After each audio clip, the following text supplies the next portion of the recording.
वहां पे रेड करिए वहां पे।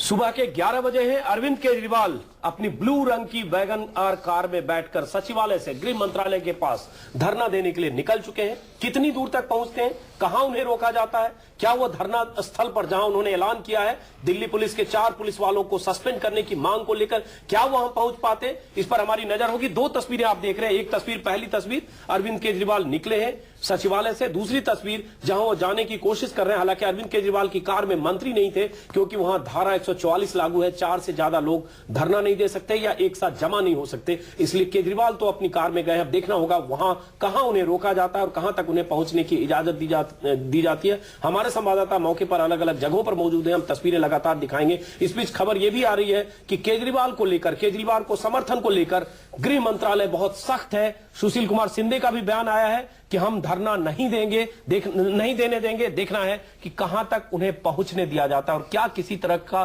टकराव भी हो सकता है, क्या केजरीवाल जिद पर अड़ सकते हैं या एक सांकेतिक धरना स्थल कर एक सांकेतिक तौर पर उनकी गिरफ्तारी होती है। इसी पर हमारी नजर होगी। स्टूडियो में हमारे साथ हैं विनोद शर्मा, राकेश सिन्हा आ चुके हैं, संघ के विचारक हैं, उनसे भी बात करेंगे। तस्वीरें आप लगातार देख रहे हैं हमारे स्क्रीन पर। वैगन आर कार में जाते हुए सचिवालय से निकल चुके हैं केजरीवाल और कुछ देर में जहां पहुंचेंगे, कहां उन्हें पुलिस रोकेगी, इस पर हमारी नजर होगी। अभी ट्रैफिक में भी केजरीवाल की कार ट्रैफिक में है। चलिए, ये तस्वीरें हम लगातार दिखाते रहेंगे, लेकिन विनोद शर्मा आपसे हम बात कर रहे थे कि ये तस्वीर, इस तरह का टकराव, क्या कोई और दूसरा रास्ता था? तो मैंने कहा ना कि विपक्ष और सरकार की भूमिका निभाना चाहते हैं। ये केजरीवाल का डबल रोल है, सीता और गीता। और मैं समझता हूं कि ये रोल इसलिए अपनाया इन्होंने क्योंकि इलेक्शन 2014 के चाहते हैं लड़ना और उसके लिए वो जो जनता का मानस है उसको अपने पक्ष में ही बनाए रखना चाहते हैं। लेकिन एक सवाल मैं इनसे करना चाहता हूं, इन्होंने एक मुहिम चलाई कि आप सीबीआई को इंडिपेंडेंट कर दें ताकि वो सरकार से इंडिपेंडेंट हो जाए और ईमानदारी से इन्वेस्टिगेशन करे। तो सीबीआई की इंडिपेंडेंस के लिए तो ये लड़े, लेकिन दिल्ली पुलिस की इंडिपेंडेंस का क्या होगा? उसको कहते हैं सारी भ्रष्ट है। क्या सीबीआई पाक साफ है? उसका दामन क्या पाक साफ है? तो देखिए, ये दोहरा मापदंड अच्छी चीज नहीं है। केजरीवाल को जब सत्ता में आ गए उसके बाद he should have allowed his actions to speak. तो इसका मतलब आप मानते हैं कि जो तरीका उन्होंने अख्तियार किया आप उससे सहमत नहीं? मैं ये चाहता हूं कि आप एक आंकड़े इकट्ठे करें कि इन्होंने टेलीविजन पे कितना टाइम स्पेंड किया और अपने दफ्तरों में कितना किया है जब से ये सरकार में आए, और उससे आपको पता चल जाएगा कि ये उस पद का इस्तेमाल जनता के हित के लिए कर रहे हैं या अपने निहित स्वार्थ के लिए कर रहे हैं ताकि 2014 का भी इलेक्शन जीत जाए। चलिए, हम चाहेंगे तस्वीरें भी हम लगातार दिखाते रहे केजरीवाल के। और शरद प्रधान आपके पास आते हैं, आपने विनोद शर्मा की टिप्पणी सुनी, लोकतंत्र में अलग अलग लोगों की अलग राय है। स्क्रीन पर जरा तस्वीरें भी दिखाई जाए केजरीवाल के काफिले की। और शरद प्रधान, आप टिप्पणी दें जो विनोद शर्मा कह रहे हैं। मेरा मानना यह है, पहले विनोद भाई ने जो कहा कि police has to follow the law of the land, तो law of the land section 42 of NDPS act बड़ी क्लियरली स्पष्ट कहता है कि अगर, जब मैं रिपीट कर रहा हूं इस बात को कि मैं सेक्शन भी बता रहा हूं, जिसमें लिखा हुआ है कि कोई भी सर्च की जा सकती है बगैर प्रायर सर्च वारंट के। सर्च, अगर आपको इमीडिएट जानकारी मिली है आप जाइए, जब डेफिनेट जांच करिए, उसके बाद जाकर के आप इन्फॉर्म कर दीजिए। ये प्रोविजन है, तो इसलिए law of the land police ने फॉलो नहीं किया। लेकिन दूसरी बात जो केजरीवाल ने परसों अपने इंटरव्यूज में भी कही, बड़ा स्पष्ट था कि वो मांग कर रहे हैं उन 4 पुलिस वालों का सस्पेंशन इसलिए क्योंकि प्राइमा फसाई उनकी रिस्पांसिबिलिटी फिक्स करनी है जो दिल्ली में उस लड़की का रेप हुआ, डैनिश लड़की का।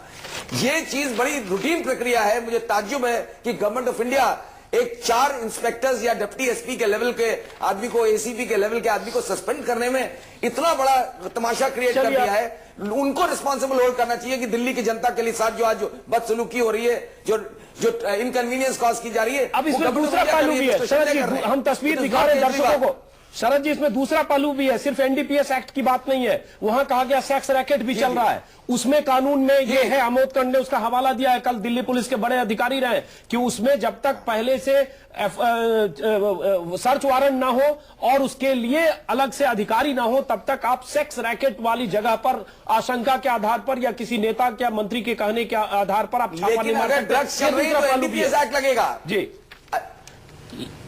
दूसरा वैल्यू है, ठीक है, दोनों चीज आप ड्रग्स के लिए तो कर सकते थे रेड, नहीं, आप वो दो चीज कही जा रही थी, वहां कहा जा रहा था कि वहां ड्रग ट्रैफिकिंग भी हो रही थी, वहां सेक्स रैकेट भी चल रहा था। चलिए, लेकिन उससे बड़ा सवाल है जो तरीका है, क्या यह तरीका सही है? हम दोनों पक्ष सुनना चाहते हैं और तस्वीरें लगातार दिखा रहे हैं, दर्शक तस्वीर देख रहे हैं, अरविंद केजरीवाल निकल चुके हैं अपनी कार से सचिवालय की तरफ। गया, इसका मतलब ये नहीं कि नया तरीका है तो गलत है। नहीं, अरे आप अपनी बात कहिए, आप जो कह रहे हैं आपकी बात अपनी जगह सही है। लोकतंत्र में हमेशा दूसरा पॉइंट ऑफ व्यू होता है शरद जी, दूसरे पॉइंट ऑफ व्यू को भी सुनना चाहिए। राकेश सिन्हा हमारे साथ हैं। बिल्कुल, मैं यही कह रहा हूं जी, लेकिन यही तो मैं कह रहा हूं, मैं यही कह रहा हूं कि दूसरा नजरिया भी देखिए। हम लोग एक ही नजरिया देख रहे हैं भाई, बिल्कुल, हम लोग वही देख रहे हैं जो घिसा पिटा चला आ रहा है इस देश में 65 साल से। देखिए अजीत जी, नए नजरिए से देखना चाहिए, हकीकत क्या है, ग्राउंड रियलिटी क्या है, उससे कैसे डील किया जाएगा, नए तरीके अपनाने पड़ेंगे। चलिए इस बीच राकेश सिन्हा आपसे कमेंट लो, इससे पहले बता दूं, मीम अफजल जो कांग्रेस के नेता हैं, आउट ऑफ द बॉक्स सोचना पड़ेगा। जी बिल्कुल, आउट ऑफ बॉक्स सोचना पड़ेगा, ये आपकी राय है। मीम अफजल जो कांग्रेस के नेता हैं, उन्होंने कहा है कि केजरीवाल सरकार की उल्टी गिनती शुरू हो चुकी है। जरा सुनते हैं मीम अफजल क्या कह रहे हैं और उनके इस कहने का मतलब क्या है, इस बयान का क्या मतलब है। सुनिए मीम अफजल को पहले।